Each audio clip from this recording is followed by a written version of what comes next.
Andrew's doing our first talk. Thanks, Andrew.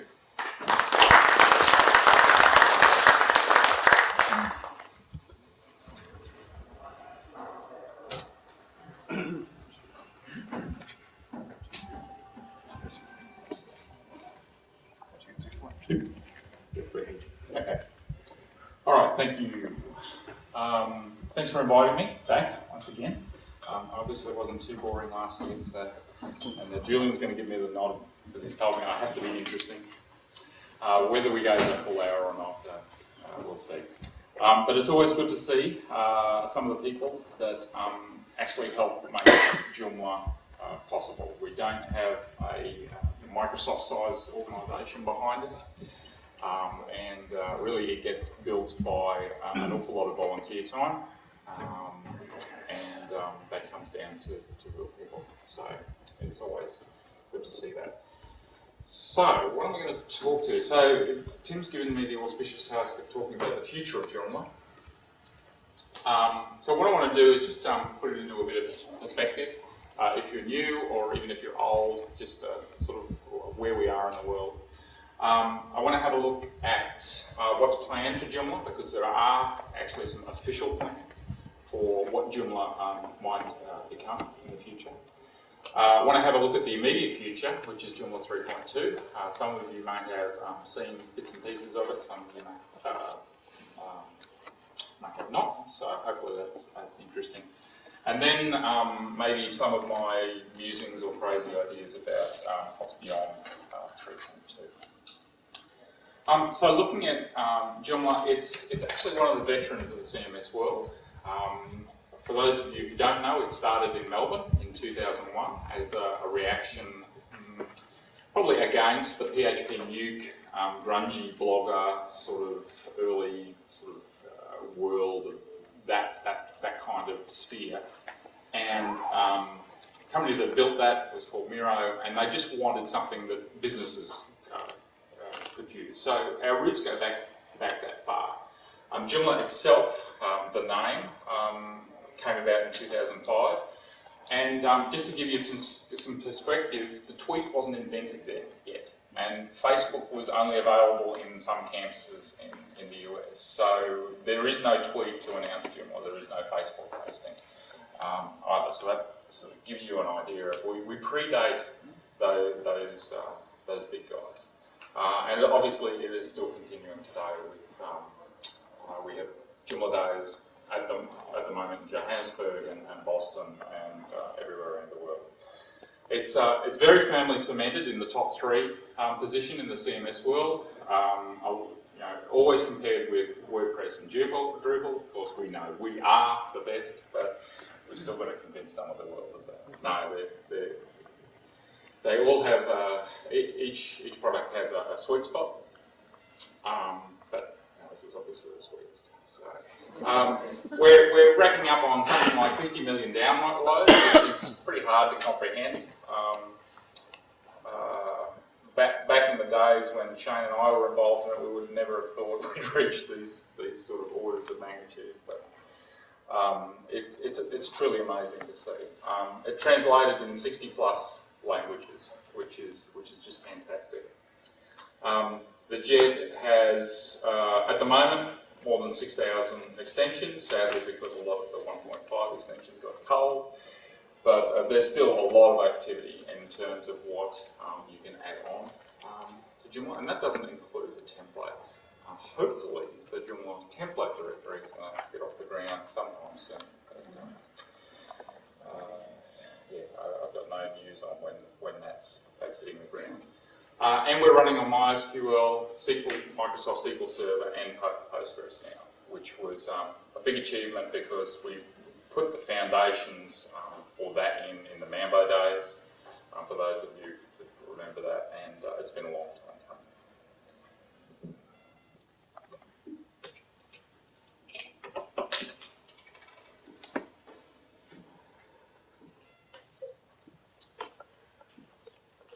Okay, so what's planned for Joomla version X?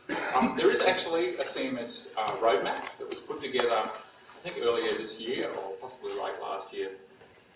And it's on the developer site, developer.joomla.com. joomla.org/cms/roadmap.html. And basically it's a 12-point plan to help people that either want to know what the CMS is going to do or to help people know where they can contribute. So if you're a gung-ho developer and you want to invent the next big feature, then the roadmap is there to sort of help point you in the right direction and say, hey, these are some of the big features we want. If you want to do that, then knock yourself out. So most of the points are fairly technical. Some have been delivered, but I want to focus on what I call the big five because they're better defined ones. We've got some waffly roadmap points like we need more features. We can talk about that, but I want to concentrate on these ones. So the first one was the idea of embracing rapid application development, and it's the idea that we have a lot of code in Joomla, and extension developers are constantly repeating themselves to do things. It's a lot of code you've got to write, and surely there's a way that we can cut it down. And actually, in version 3.2 that's coming, there are steps towards that. It's called FOF. For those of you that know the Keeper products, Nicholas has donated the engine that runs his extensions. And Nicholas is known for not writing one more line of code than he possibly can. He's like me, a very lazy engineer, but that's a good thing. And so that's a step towards component developers being able to run up extensions more quickly and with less code. And with less code comes less bugs, less maintenance, and all of that sort of thing. The second major point in the big five is to create distributions for the CMS. And this as well, we've started discussing that, and I'll talk more about that at the end of the talk because I'm convinced that this is the future of how the Joomla CMS will look. The third point is unified content. Some of you may have heard an acronym bandied around called UCM. Some of you will be familiar with CCK, which is a term from the Drupal land. It's this idea that articles are content, and categories are really content, and news feeds are really content, and web links are content, but we keep on having to write a different extension for each different type of content that we want. Which, for those who remember in the Mambo days, we had to write a completely different extension for each category of content we wanted, which was really crazy. So this is a step further, because it's the idea that, you know, there's not much difference between a web link and an article. It's just, a web link's got a title, it's got a description, and it's got a special link. An article has a title and a body content, and we know who created it, we know who modified it. So can't we wrap that all up into the one thing?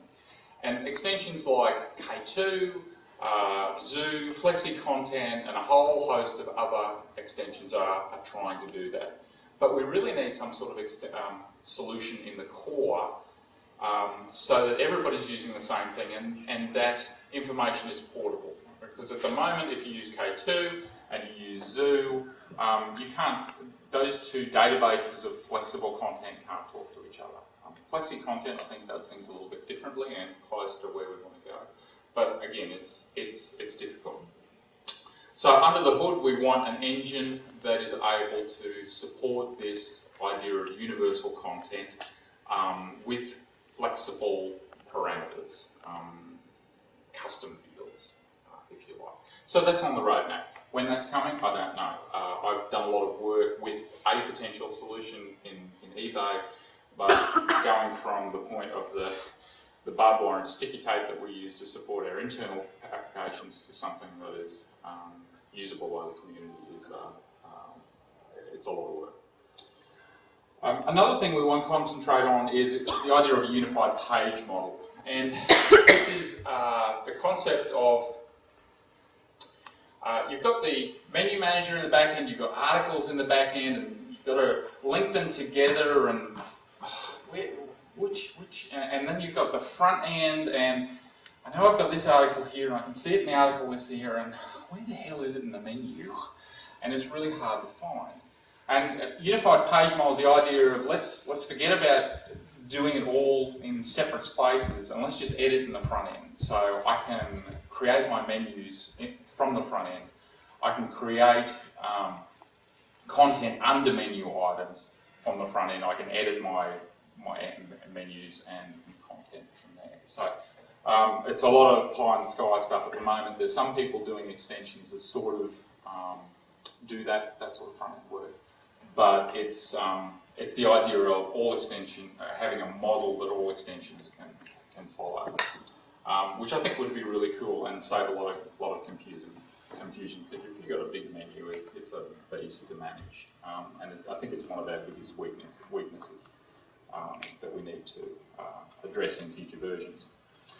Lastly, there's the concept of unified site administration, which in short means let's throw away the administrator and just do everything from the front end. So we have those little cog buttons everywhere that we can administer permissions and things like that. So what that looks like, I don't know. We need some UX people to do some concepts for us. But those are the major plans. And if you can imagine putting those all together, that's what a future version of the CMS might look like. It might be version 6, it might be version 12, who knows. But that's essentially the roadmap for where the project would like to see the CMS go.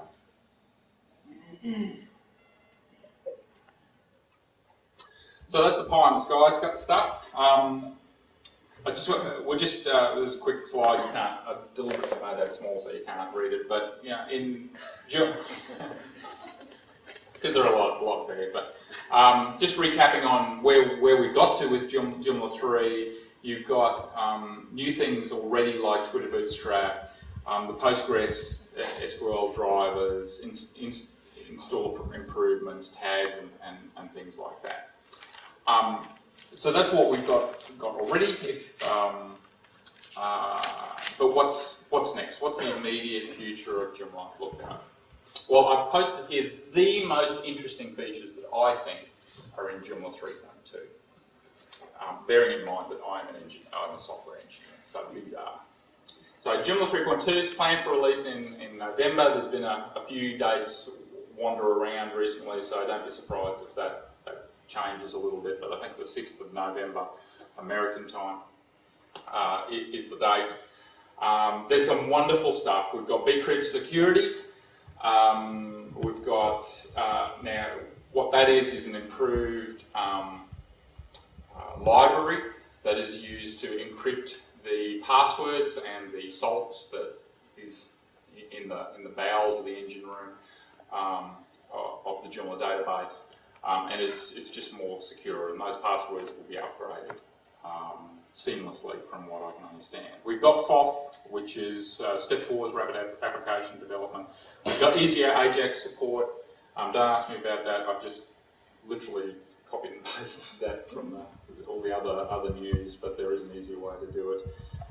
Finally, remove MooTools dependencies because we're on jQuery. PSR 0 auto loading. I mean, round of applause for that. And a DI container. Okay, I can see you thrilled about those. But anyway, for the engineers are just jumping up and down inside. Alright, so for the interesting bits, the pictures. Alright, so when you install 3.2 for the first time, the only major change that I found was there was a little note that if you're wanting to do a multilingual site from scratch, it's best to use no sample data, which is kind of logical. But that's pretty much the only change that you get as you're walking through the installation screens. Remembering that in Joomla 3 we completely revamped the installation it's you fill out all the forms first, and then you get the lovely spinner at the end that tells you what's going on. What you will see though when you install Joomla 3.2 and possibly upgrade it, I haven't done an upgrade yet to test, is a thing that they're calling post-installation messages. Now this is new. It's so new that nobody really knows how other components are going to sort of interact with it. So it's only for the core, but expansion of that will come. It's our first native FOF framework on framework component. So it's using that new rapid application development thing.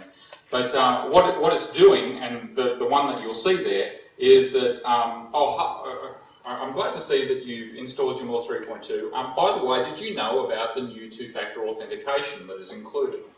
And you can click on the message, and it will go and tell you some sort of information that you wouldn't have otherwise been aware of unless you read through all of the blogs and stuff. So I think that's really cool.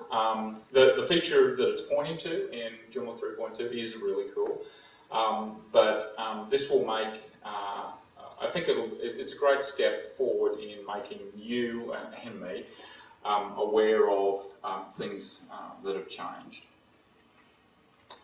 So on that note, two-factor authentication is new in Joomla 3.2. Does everyone understand what two-factor authentication is? Okay, so the idea is that if you're involved in some big companies that are really sensitive about security, you'll probably have a little token thing with a number on it that changes every 10 seconds or something like that. You can get apps from Google called the Google Authenticator, which basically just gives you some sort of code that's changing against a fixed and secret algorithm, if you have some sort of device or an application that knows what the current number is. So in Joomla, we're able to turn on two-factor authentication. At the moment, Google Authenticator is the only one that is supported. And when you turn it on, you have to set up with the Google Authenticator. You need to download the app on your mobile device. And you're also given a list of one-time recovery passwords, just in case you lose your phone or the little token device or whatever. And when you turn this on, you'll see on the front end that, and on the back end, that you need your username and your password, plus also this secret key. The idea here is if your username, which can probably be guessed reasonably easily, and your password, which can be hacked potentially, or just brute force guessed. There are two things that there's a reasonable chance that somebody's going to be able to crack your username and password. But if you have a secret key device with a number that's changing all the time, that's something that they're not going to be able to